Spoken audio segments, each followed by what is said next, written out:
Madam President, and ladies and gentlemen, welcome here to this Paasikivi Society meeting. Roberta Metsola was elected President of the European Parliament in January 2022, becoming the youngest ever person to occupy this role. In July 2024, she was re-elected to lead the institution for another term, as only the second person and first woman to serve as president for 2 terms. Since the start of her mandate, President Metsola has also made it a priority to reach beyond Brussels and Strasbourg by visiting European member states, candidate countries, meeting with people, visiting schools, and taking the message of Europe to the various cities, towns, and villages. She also invited EU heads of states of government to the Parliament to discuss current challenges and opportunities for the Union under This Europe debates. Now she is here. We managed to do it. Thank you. Welcome.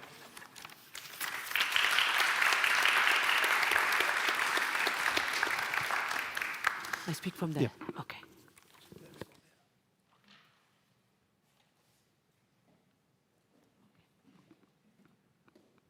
Kiitos, Antti.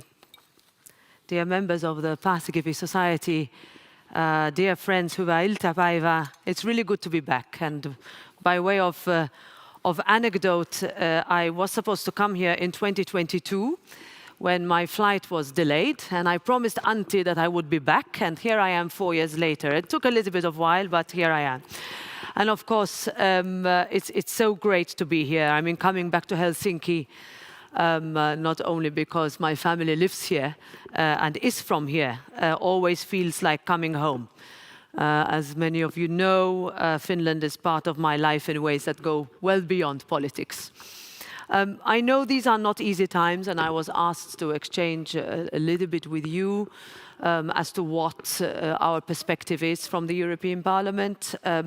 If I can put this in a nutshell, first of all, people are worried. You know, this is a sense that we get from everywhere across the union that we live in, and they have a right to be. That we have a war that is being fought on our continent. Energy costs are squeezing families. The world feels less certain, less predictable than it did even a few years ago. But what you could expect from me is perhaps a message of fear, but I didn't come to give that. I came to give the opposite. Because I come with a message of conviction, because I know that Europe, against all odds, has what it takes. Europe has been here before, not in exactly this form, not with exactly these pressures, but at the edge of a moment that demands more than caution, more than half measures.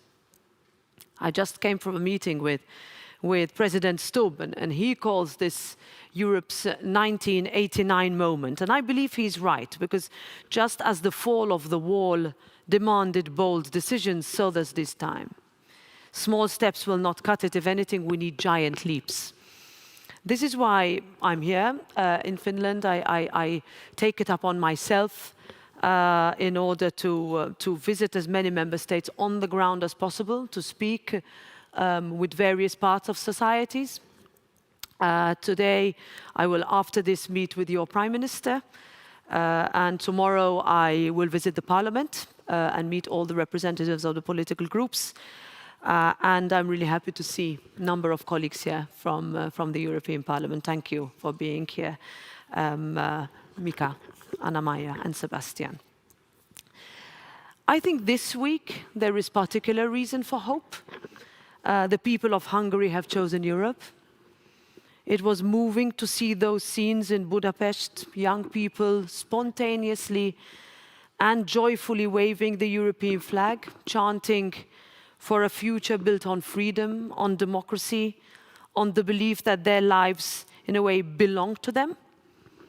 Those young people have placed their trust in our Europe, and now it falls to us to show that they were right to place their trust in us. Because this is what our Europe is all about. It is a living idea, rooted in liberty, in the conviction fundamentally that free people can build something together that is worth defending and that is worth passing on. And that idea has outlasted empires. It has restored nations from rubble. It has turned ancient rivals into lasting partners. And it is as vital today as it has ever been. And I look at this country as one that has always seen this world with a particular kind of clarity. And there is a reason for that. The 1,300 kilometers of shared border with Russia, the enormous sacrifice made to defend this country's sovereignty and independence, all of it is woven into how Finland thinks and how Finland plans. You warned us, Poland warned us, the Baltic states warned us year after year about who our neighbors were and what they were capable of. We should have listened sooner, very clearly, openly. But today we are listening and we are acting more importantly. When Russia launched its full-scale invasion of Ukraine, many predicted that Europe would not hold. The most common criticism we would get at the time was that we were too slow, we were too divided, and we were too comfortable. They told us that Ukraine would fall in days. We are now in year 5 of Putin's 3-day war. And far from fracturing, if anything, Europe has come together in ways that would have seemed unimaginable before February 2022. From the very first days in the European Parliament, specifically, we stood for Ukraine, we pushed for sanctions against Russia. We are now at the 20th package, urged Europe to take real responsibility for its own security. This is not a given. This was not touched upon before 2022. If we think about where we were 4 years ago and where we stand today, Finland and Sweden joining NATO, a decision of historic courage and clarity. I remember I met my husband in 1999, and the one thing he would say consistently is that some of us are in favor, but this will probably not happen. European defense spending has risen by more than 60%. NATO countries moving towards 5% of GDP on defense. 800 billion euros mobilized for Europe's defense readiness. That is a continent that has decided to stand on its own 2 feet. We saw that same resolve on Greenland, when others signaled that the sovereignty of nations should be treated as negotiable, as an open question to be revisited by those with the power to do so. Europe didn't hesitate. We rallied. We made our position super clear. We showed that when Europe chooses to protect and project power, it can. Not through bluster, not through threats, but through unity, through solidarity, through the simple and powerful act of standing together, which has always been and always will be Europe's strength. The Arctic is where the next chapter of European security will be written. Energy routes, critical infrastructure, military presence, the geopolitics of melting ice. These will be defining contests in the coming decades, and Europe must be ready for them. We're already seeing that readiness in Finland's leadership of NATO's Arctic Sentry operation, and in the recent appointment of Jyrki Katainen as the EU Special Advisor for Arctic Relations. I think this sends exactly the right signal at the right moment. And Finland's contribution to European defense does not stop at the High North. Finnish companies like Summa Defence, manufacturing drone systems here and supplying them directly to Ukrainian forces, these are exactly the kind of defense innovation that Europe needs more of. So when we talk about strategic autonomy, this is what it would look like in practice, tangibly, concretely.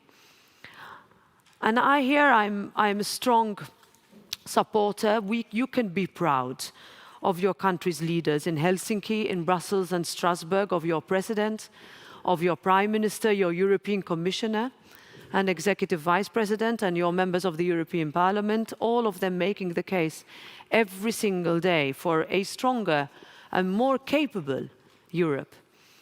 And Finland has always understood something, I think, that much of the rest of the Europe, and I see this as coming from the opposite end of the continent, is still learning that security and prosperity are two sides of the same coin, and that nowhere is clearer than that right now, than in the Middle East.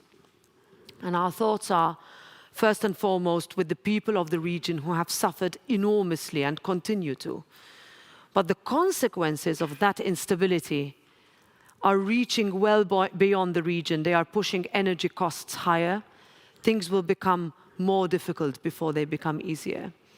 They are squeezing families and businesses across our continent. We are relieved that a ceasefire has been established, and we are clear that all sides must act in good faith. And I know that tomorrow President Stubb will be joining other heads of state and government to find a way forward to de-escalate and to reopen the Strait of Hormuz. And Europe is needed around that table. The transatlantic relationship, and I will switch now, has been the foundation of the free world for 80 years. And our first point is that we want to preserve it. We will work to preserve it, but not at any cost. There has to be trust. There has to be mutual respect. And these things we have been very clear about, and we will continue to be. Bill Clinton once said of his country that people around the world have always been more impressed by the power of our example than by the example of our power.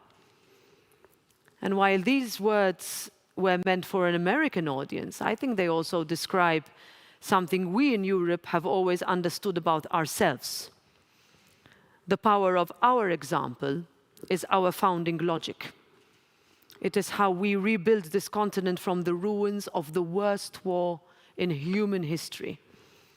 It is how we extended the circle of freedom, generation after generation. It is how we project who we are and what we stand for, not through force, but through the strength of what we have built together. Our Europe has transformed countries, it has changed lives and has opened up horizons that a generation ago would have seemed impossible. We've done this before, in harder circumstances, with fewer resources, against longer odds, and we are doing it now. We just have to be prepared for it. We have to be united in doing it. I think those young people on the streets waving European flags in our neighborhood and in our immediate member states were right to choose Europe, and now it's our turn to deliver it for them. Kiitos.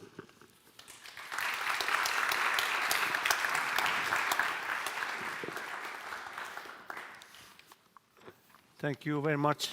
Very interesting talk, speech.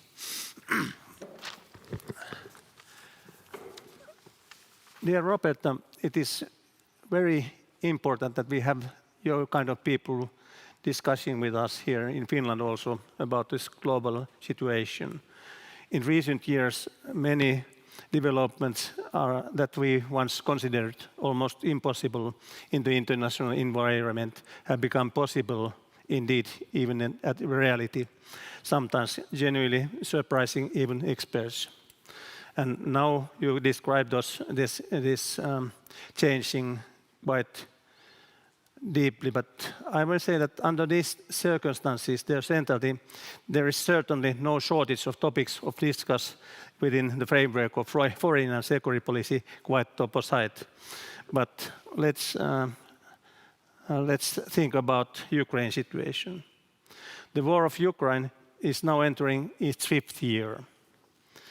According to the public available data, by the end of 2025, the EU and its member states have supported Ukraine with approximately 190 to 194 billion euros, while the United States has been contributed around 110 to 115 billion euros. Roughly speaking, just over half of this money has been military assistance. Finland's share of this support is about 1%, about 3 to 3.5 billion euros. Relative of size of the nation, it is significant, around 0.5 to 0.7% of GDP. According to the most reliable estimates, at least 500,000 soldiers have been killed, both sides, in the war, and well over 1 million have been wounded. Tens of thousands civilian people have been killed under this war. They have lost their lives. Now I will ask you, have Europe done everything it can support to Ukraine? I would never say that we've done enough. If anything, we could have done much more at the beginning. I remember the first few weeks and months were dominated, first of all, by shock.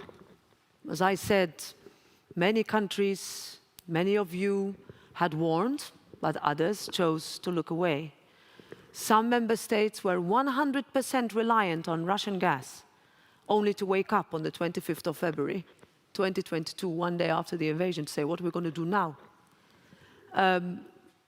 It took months to discuss how we are going to make permitting and movement of equipment. I don't know whether you remember, like how would helmets arrive to Ukraine? Because there were patents that needed to be, and rules, archaic rules that needed to be resolved. And all that time, the Ukrainians were looking at us and saying, can you help us? We took in the parliament the political decision to say on that day that Ukraine deserves to be a member of the European Union. And there were many who looked at us and saying, but that's fast, why are you doing this? But we knew that when things go wrong, when something so unjustified, illegally, so unprovoked as this happens, then you need to have the moral clarity to stand firm. And bit by bit, and thanks to the leadership of countries like yours, where countries said Ukraine and its security and its freedom is our security and our freedom. And therefore, this is not about charity. This is not about looking at something that we could look away just because we are geographically further away. Little by little, you had unanimous support to help. And if you think about the packages of sanctions, if you think our activity on the shadow fleet, our trying to close the loopholes that are still being vastly abused by many countries in the world, if you think about the coalition of the willing, about looking at a country and saying we're going to help you win this war, seeing that it's in its 5th year when it was supposed to be 3 days long, looking at how they have become so much closer to the European Union in terms of legislative approximation, then I think, yes, we have done a lot. We could still do more until the war ends. We cannot stop. And we said we will stand with Ukraine for as long as it takes, and that is still our conviction. If I think Ukraine people, the real will of them is peace. And do you think this path we have chosen lead to peace, lead to the goal? So I think one of my biggest, I would say, surprises, or perhaps coming from naivete 4 or 5 years ago, is that how much the word peace has dominated the debate, but how much that word has been abused. Because you can use the word peace, but what do you mean by peace? For me, peace is fundamentally about freedom. Are the Ukrainian people free today? No, they are not. Peace is about dignity. Are we affording a European population, our brothers and sisters, dignity? Not yet. Peace doesn't exist without justice. What accountability is there going to be? You will recall the discussion on the frozen assets at the end of last year, which was then found as a solution of a 90 billion euro loan, which was passed by a huge majority in the parliament, signed already, just waiting for Hungarian change. That happened. So we hope that this can be resolved in the next few days and weeks. Peace comes with justice, freedom, dignity, and accountability. And if that is what we mean by it, then I think we would have done our job.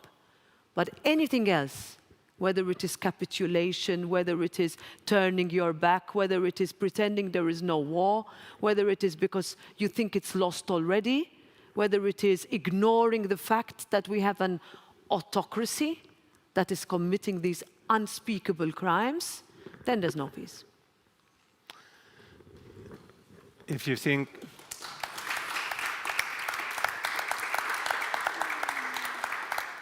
think our, maybe I can say, former friend from USA, from the States, they are now very glad because they are not supporting Ukraine with weapons in future, as their vice president has said in public. What do you think it means to European people, European countries, that United States have taken this position? So from a European Parliament perspective, we have invested a lot in our relations with Congress. And I say this because when we adopt legislation and financial packages and military aid in the past, especially during the past administration, to help Ukraine, we would be doing it at the same time as Congress. And we have built a very good relationship, and it still exists. Although, of course, with the midterms coming up, they enter into campaign mode, and therefore they're at a different stage in their political activity right now. Without commenting on contributions so far and what could be, because there are things happening on the ground that would be perhaps different to what is said, in public. Let's leave it at that. But what I would say is that there is a certain understanding that we should have had before, that when we use the word strategic autonomy, we were not strategic or autonomous at all. We were 27 different member states going in our own way, with NATO obligations that were seen as guidelines that were not being fulfilled, with only a few countries, such as this one, really playing by the rules. And if you think today where we are in terms of looking at GDP per capita spending on defense, the Finnish numbers, but also in terms of military capacity and readiness.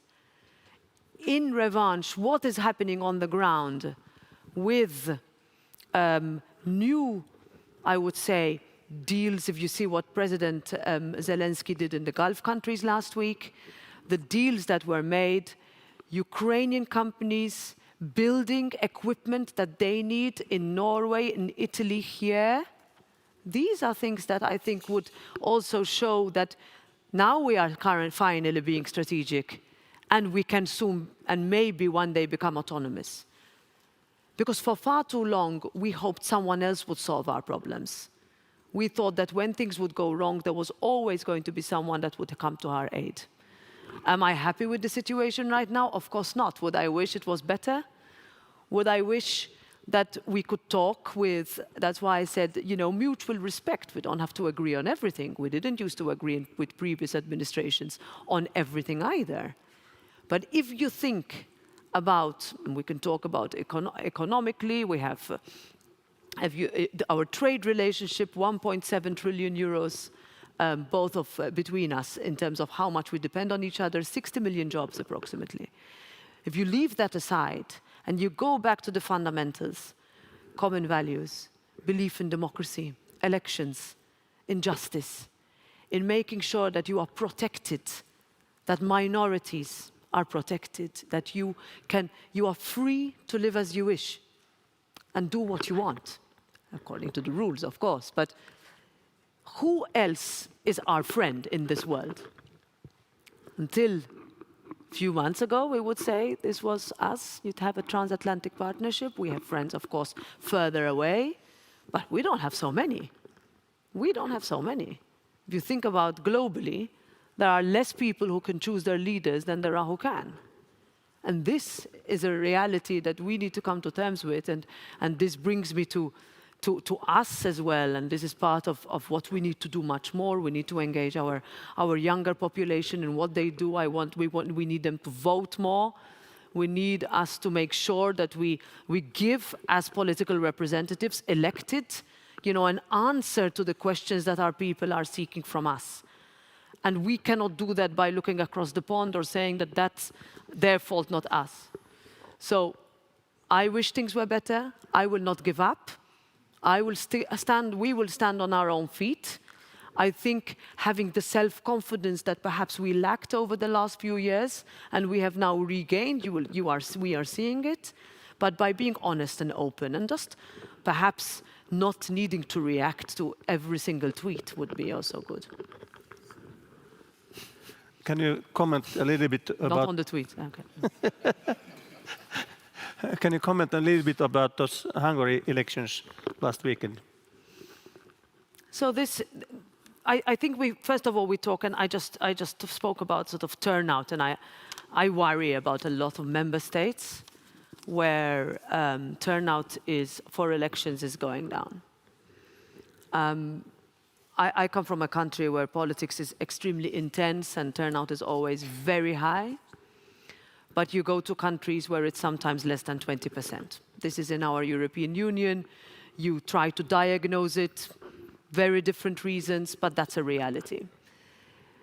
When an election matters, turnout is high. So the first reflection on last week's election is that the turnout was massive. And young people went out to vote. Today, young people in many countries don't vote. They are comfortable. They think all politicians are the same. No matter who is elected, their life won't change. Or, they think it will, in any case. So this is our biggest challenge. In Hungary, we saw that when you mobilize people, when you want change, you will fight for it. And that's what happened. And if there's one thing, if there was an election that was run on the premise of being anti-European, anti-Ukraine, ambivalent on Russia, that's the maximum I will say. When you see also who was invited to support and what was said in those supporting messages, then I think the message of the population was pretty clear. And that is a message that we take with us. And if anything, it is one of belonging to the core of Europe. Hungary is a country that joined the European Union on the same day as mine. And if I look back these 22 years, the economic growth has been phenomenal. But what joined us all 22 years ago was that we wanted to join a union of values and democracy and protection of the rule of law. First thing we realized is that the European Union could be better at doing that when you join, and we can discuss that later. But the one thing that we felt is that finally we join a club of values, a superpower that is economic and that has moral leadership. That, of course, is not perfect. We have now realized we need to do much more. We need to be faster, more effective, more, courageous. But it was good to feel part. This morning, before I left Brussels, I attended the EU-UK annual forum. And I have never been invited to this. I can tell the European Parliament is not usually invited to this. And I stood up and I gave the first keynote speech and I said, you know what, if I look back 10 years ago, I would never have imagined after the referendum that there would be a room half full of EU representatives and half full of Brits. And that we would be talking about a reset. Keir Starmer said a few weeks ago, he said, look, the UK of today is not the UK of 10 years ago. And I can safely say that the European Union of today is not the same as that of 10 years ago. And we have learned a lot. And if that takes, elections to shift mindsets, and we were asked to what's this interference and what, at the end of the day, people chose. And you respect that. And we move. Thank you. Now it's possible for audience to take floor. There is Jari. Jari Vilen from the Minister of Foreign Affairs. I know who you are. Robert, I just came back from Budapest. I was an election observer there and came back last night. Also, Mr. Kiljunen, who's a member of the parliament, was there at the same time. And I have to say that never ever in my life have I experienced something like that. It really life-changing experience to see the joy what people had in there. But it took 16 years for them to be able to make this decision again. And why 16 years was given to Orban administration to erode a democracy that has been built exactly with the hope to join in the same club of values that said. So maybe my question to you is that lesson to learn for us, that what should we do that will not happen again, that this situation would happen in the member states, that step by step, piece by piece, you can make these kind of changes. And in the end, luckily, the people were able to demonstrate their will that there's still democracy and they want to have the change in there. And maybe second question, because I do know that tomorrow the Prime Minister candidate, Mr. Major, is coming to the Brussels too, or actually vice versa. He's a member of our parliament, he's our colleague. Yes, so far. Exactly. So he's coming to have a first discussion with the Commission concerning what Hungary wants to have. And maybe the question to you is that what kind of conditionality you would like to see coming forward for there? Because I think we all have enormous hopes for him and what he will do. But I think we also have a lesson learned from the Poland when we are giving promises and which government cannot be fulfilling at that stage. Thank you. Thanks. So, Jari, I mean, you remember you were ambassador there, and things were all different in a way if you look back. I have been following Hungarian politics for decades, and I remember the sense of hope that there was when the decision was taken to shift from traditional anti-European stance to pro-European, to fight communism, to really defend liberty after 89. And that erosion which you mentioned, I mean, we can see it everywhere. We can talk.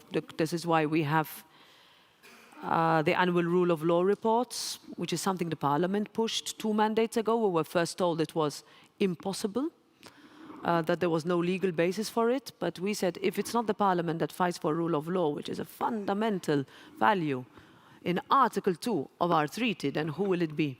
We know there's no other institution that would do it if we didn't push. So we did that. We triggered Article 7, and that was by a vote. It was not an easy decision. And now I think in that context, one would need to see what to do with that procedure. I think that's the first thing as a parliament we will need to look at. 2, in terms of the funds, and the situation, of course, is different in many countries, and it would be wrong, I would say, to make comparisons. So one would have to see. I mean, this is a competence of the Commission.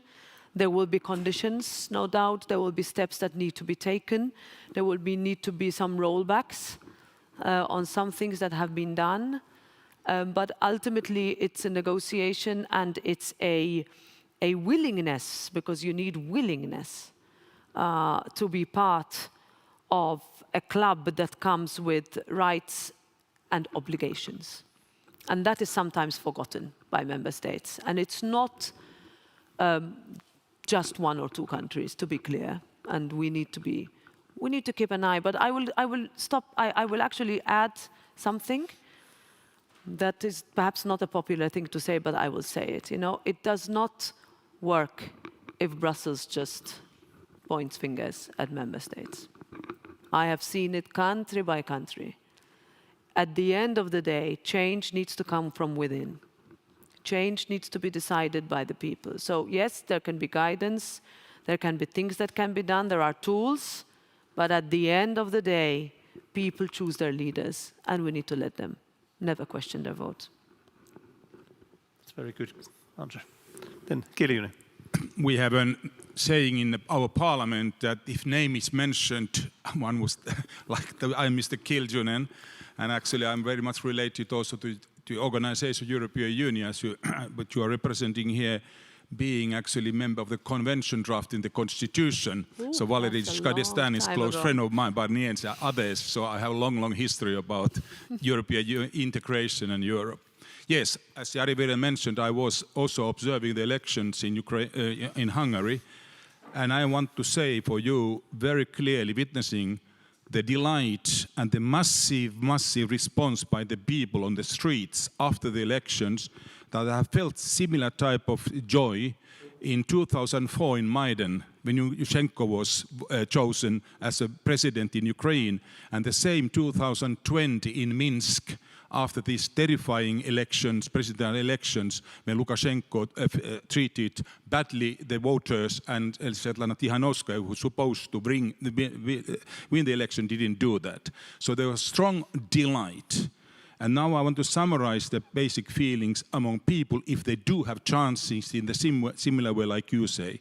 There are no human who doesn't like human rights. There are no citizens in the country who doesn't like rule of law, and there are no people who don't like people's power. It's in here, we would all want that one. And that gives us for also the authoritarian state. Yulia Navalny was here in Helsinki and stated, we Russians, if you trust on us, and we do have the chances, we will also change the society. And Svetlana Tikhanovskaya has mentioned that many times. Though I only want to say for you that the hope is on the people if they have the right to say, and we witnessed that in Hungary. Thank you. Yeah, good. Agreed. Agreed. Agree. Okay, there is.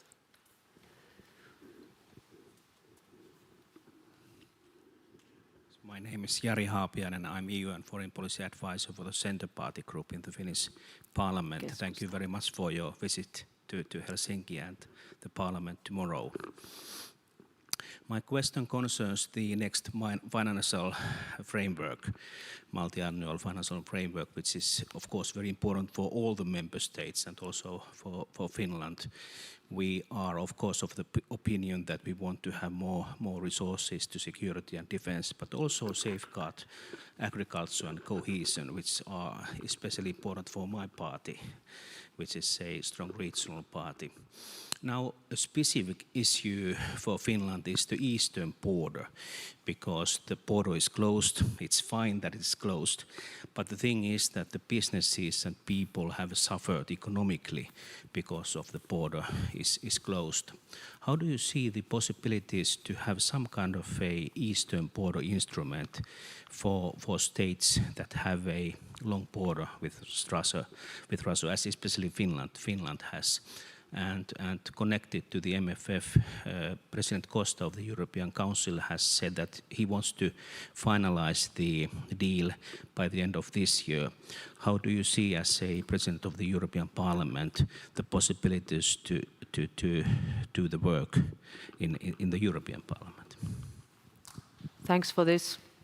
Greetings to Antti Kaikonen. I've been involved in politics for a long time, so I grew up with this generation. And they were so supportive of us joining and talking back to the convention. That's where all the work was done, which prepared for our membership. The MFF will dominate the rest of the year. So besides all the challenges that we face, it takes place every 7 years, and it is an incredibly difficult. Chancellor Merz has said this will be the hardest yet. We always say that, but no doubt that this will be the hardest yet.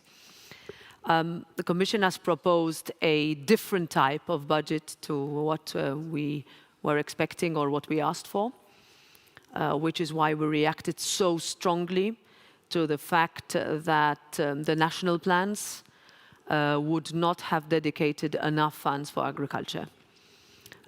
We have already asked for significant concessions which have been granted by the Commission, not only in the context of a response to those member states, one in particular that was against Mercosur, and that we will still ask for more transparency on how the national plans will be disbursed, because our worry is that it would be a repeat of the Recovery and Resilience Facility, where there is very little transparency and very little accountability of how the funds were spent.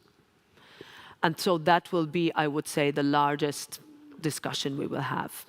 Next month, next week actually, we will vote on our so-called interim report. There is broad consensus across the political groups that include the Renew group, of which Keskusta forms part, that will set the Parliament's position, showing that we are ready for a decision by the end of the year, but not at any cost. So the MFF needs to be decided by unanimity in the Council and then by consent, which requires a higher threshold than a normal vote of the European Parliament. And that will require a lot of work, because we need to be ready for a significant part of the Parliament that will not vote in favour. And that will be ready to reject. So we are negotiating. We have excellent negotiators who also are our annual budget negotiations, so we do a pretty good job at it. We have asked for specific, two specific requests, besides many, of course, but that, and this is for the agriculture, this is in line with the Finnish government position, that the pillar structure is reintroduced, that there will be the next generation debt that is outside the global amount, not the Finnish position, and that we will have, among other things, besides the increase of funds for Erasmus Plus, Horizon, etc., and agriculture and fisheries, that you would have a specific specialized fund, which we have recognized is desperately needed with the current MFF, which is the Natural Disaster Fund. So what usually happens as in southern part of Europe and also Central and Eastern Europe specifically, is that in summer we are faced with dramatic natural disasters. So whether it is fire or floods, mostly both, could be anything. And we've seen last year and this year horrible, worst ever. What usually happens is that those countries are told that there's zero flexibility to redirect some funds that would have otherwise been targeted for cohesion, etc., but to tackle this. So I remember the Greek Prime Minister making it very clear that if you have a farm that is destroyed, you cannot tell the farmer that he has money to build solar panels on his farm when he has no farm anymore.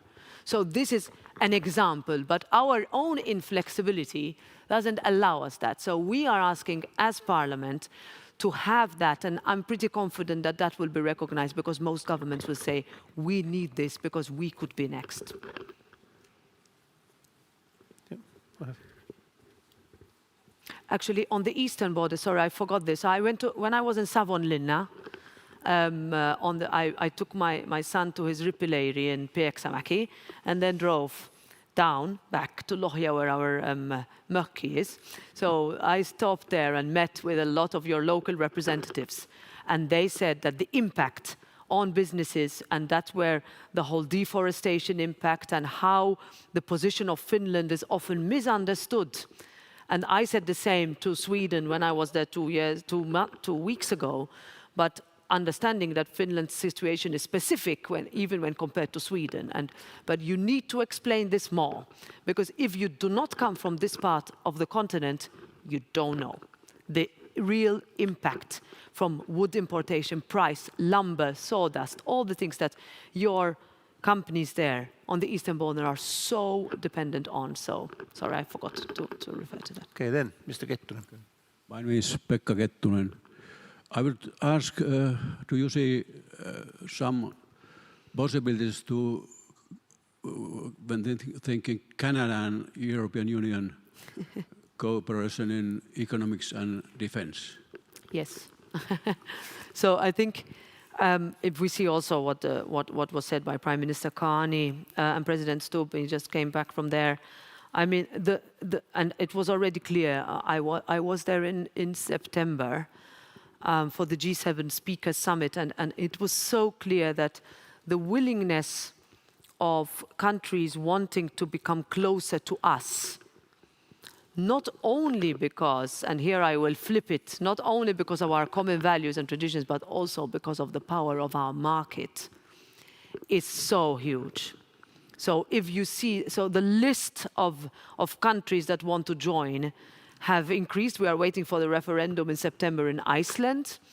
Armenia passed a law, adopted a resolution that they would like to apply as a candidate country. So to give you an example of the list of trade agreements we have, if we look at what was fantastically done with India, what was concluded with Australia, what the Latin American countries that are in the pipeline. So Canada is definitely at the forefront of that. They already, and this is one of the discussions we need to solve with the United Kingdom, they already participate in the SAFE program, which is the rearm part, so essentially joint procurement, military contribution.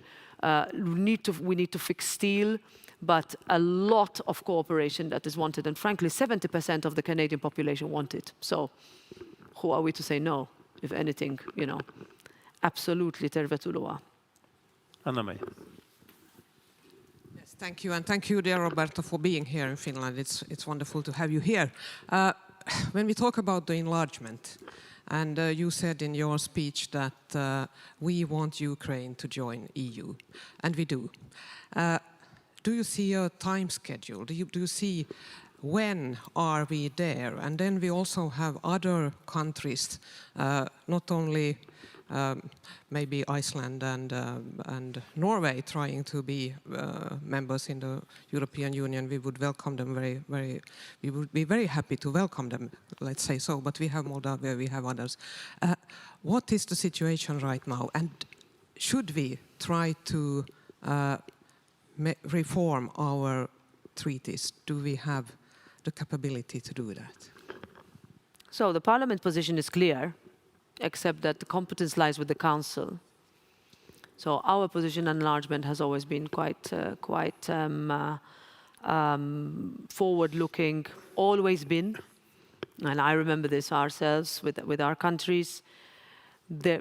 I would say, you know, the fear that there is, and you can understand it and you can discuss it from an agricultural point of view, from a people point of view, etc. I remember the same for Poland. I remember the same for Romania and Bulgaria. If you look at those countries now, if you look at the Polish economy, which is the fastest growing in Europe today, no one would question that anymore. But we need to be able to answer these questions, because the risk is if we don't, you know, that we leave it until the end, and then one country blocks at the end. Now, realistically speaking, this is a merit-based process, so every country needs to take the steps. If you think, however, the speed with which Ukraine has moved is impressive. This is a country at war. If you look at the speed with which Moldova has moved, is impressive. But then you will ask the Western Balkans, and they are frustrated, and I don't blame them. So the last country to join was Croatia in 2012. Since then, we lost the UK, so we lost one, you know, we didn't add. Montenegro and Albania are leading. Some would require a lot more steps to be taken. But we have to keep this in mind, that elections, campaigns, you name it, in each of these countries are fought and won on the hope of EU membership. And we take years. And we meet every 6 months. Now I have been going there for 4 years to these summits. And we do a round where we all say enlargement is good and we're going to take the next step. Then we do nothing for 6 months. And I am, you know, I'm embarrassed to tell these leaders that we are going to meet in 6 months' time and we have made no progress. So chapter by chapter, yes. So the decisions that limit us are that you need unanimity to open and unanimity to close.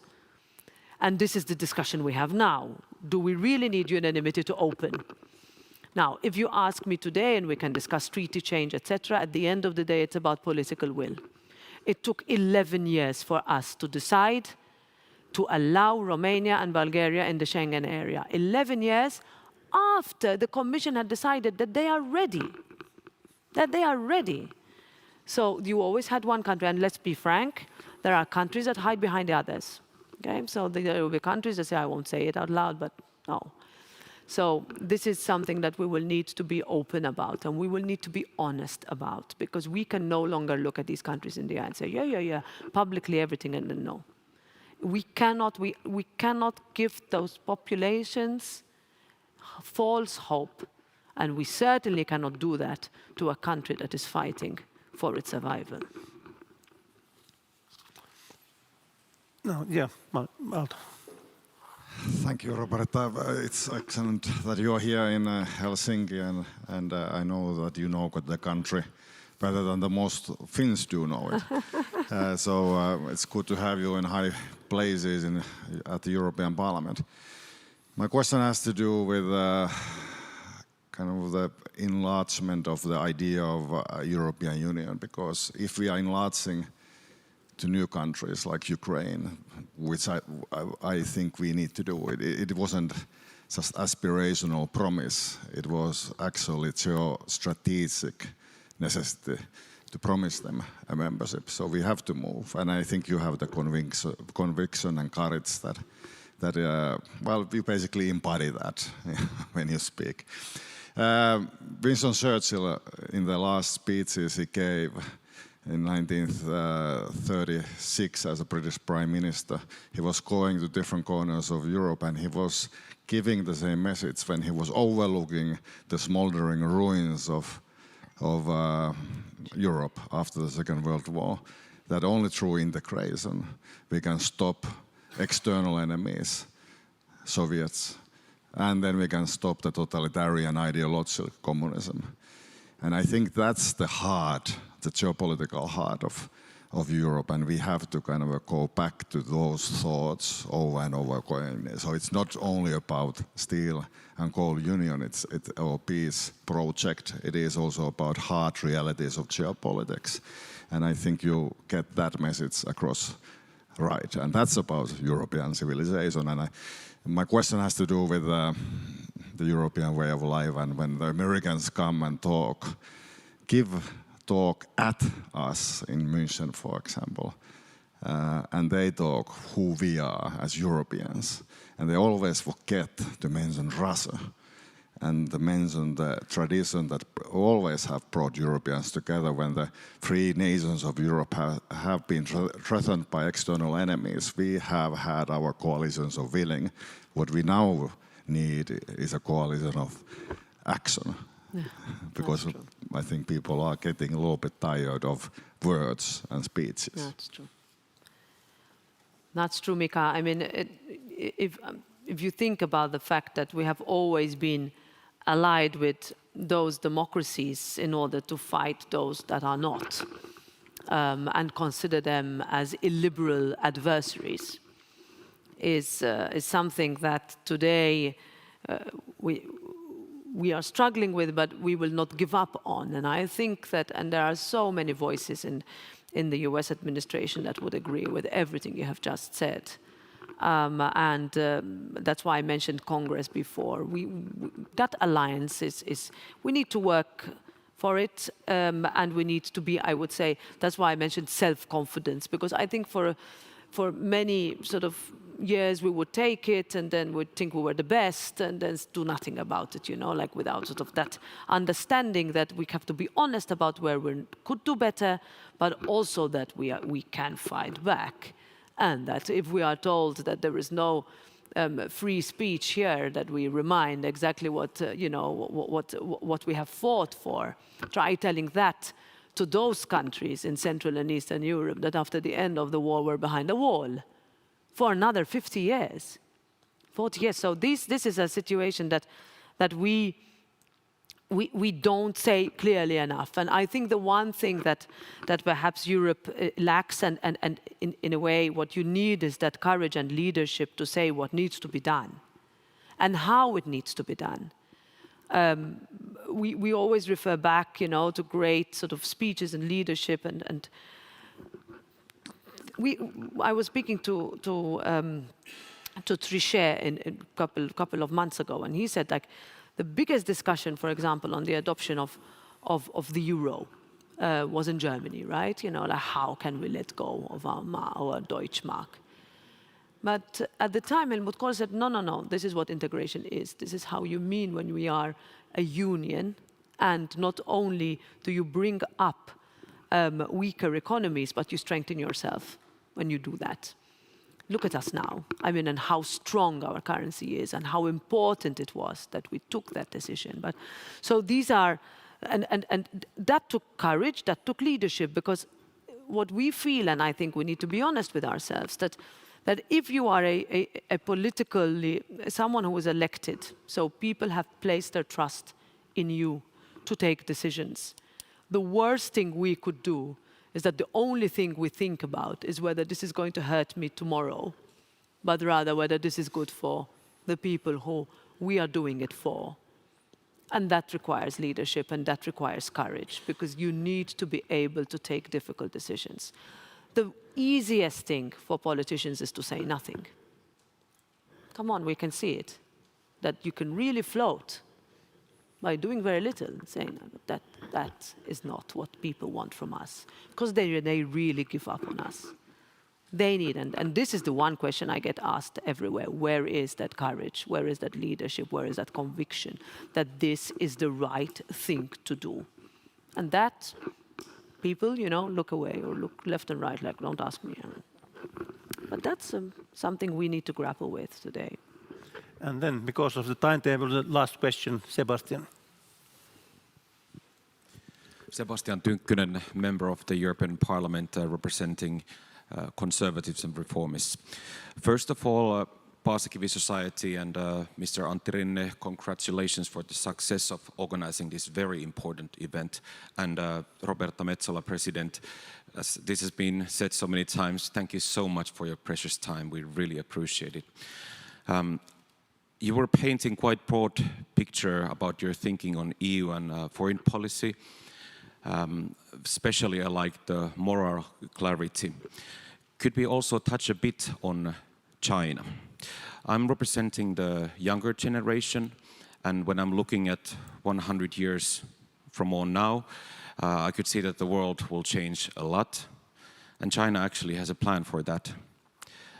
I'm not so sure if we in the EU and in the Western world do have a plan for that. What is your thinking on how we handle China? Are we doing things right? Yeah, this would be my question. Thank you very much. Thanks a lot, Sebastian, and also thanks for what you've done in standing with the Iranian people over the past months. I wanted to point that out, because this is something that we have also shown clarity in the Parliament on. So I'm currently reading a book called Breakneck, which is a comparison of the United States and China in how they have been built as societies over the past decades. And the conclusion is that China is the country of engineers and the United States is the country of lawyers. I think we could extend it a little bit to us. And it goes into how decisions are taken to go forward in China with speed. Of course, it doesn't have the same decision-making levels or completely different value set to us, but the speed with which, and the opposite in the Western world, where your instinct is to slow down rather than to go fast. And that has led to a situation where today China has more, just as a little statistic, more rail, so more tracks in that country than the rest of the world together. The whole world, if you think all the countries that have rail, all of Europe, Japan, that. So I think that the biggest, I would say, our biggest weakness in Europe is that we have no common position. You see it. Vastly differing positions of our leaders when they travel there. A huge difference. If you have investment there, you speak one way. If you don't, you speak another way. If your companies require you to be quiet about some things, you are quiet. If your companies are worried about competition from there, then you are not.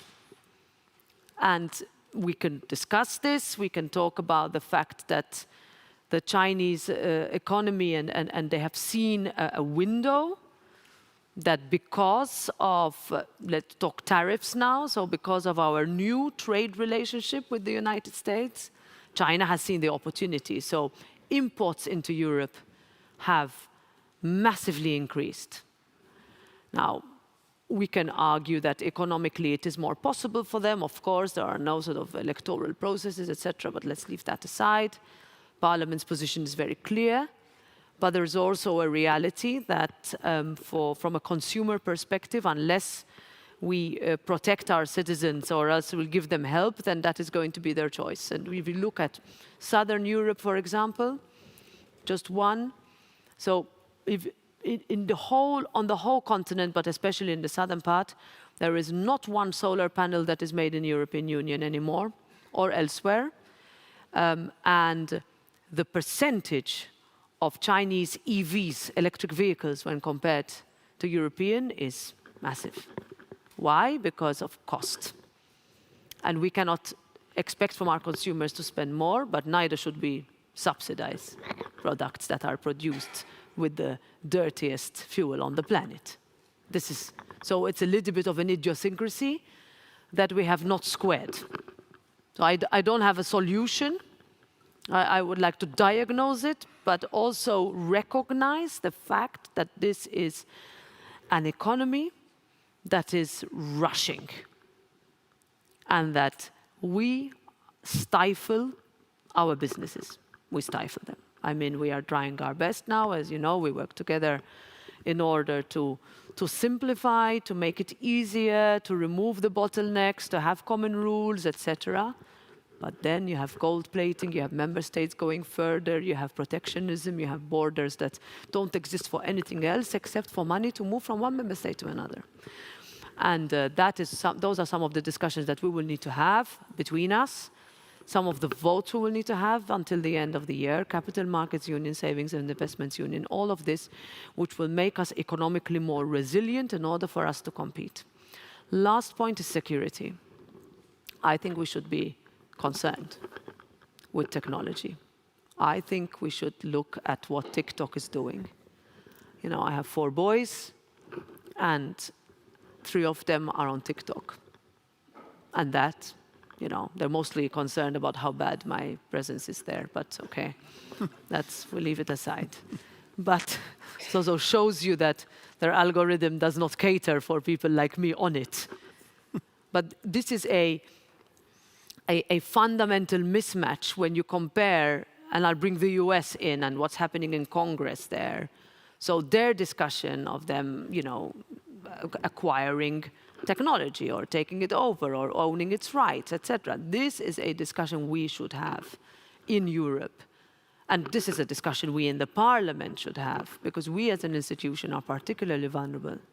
Particularly vulnerable. Now, I don't want to sound alarmist, but I want to be clear in the decisions that we take, and the choices that we make in the next few months and years will be crucial, and they cannot only be about cost. No, thank you. Thank you very much to have you here. Thank you. Have a good trip here in Finland. Thank you very much. So I go to Petteri now. Yeah.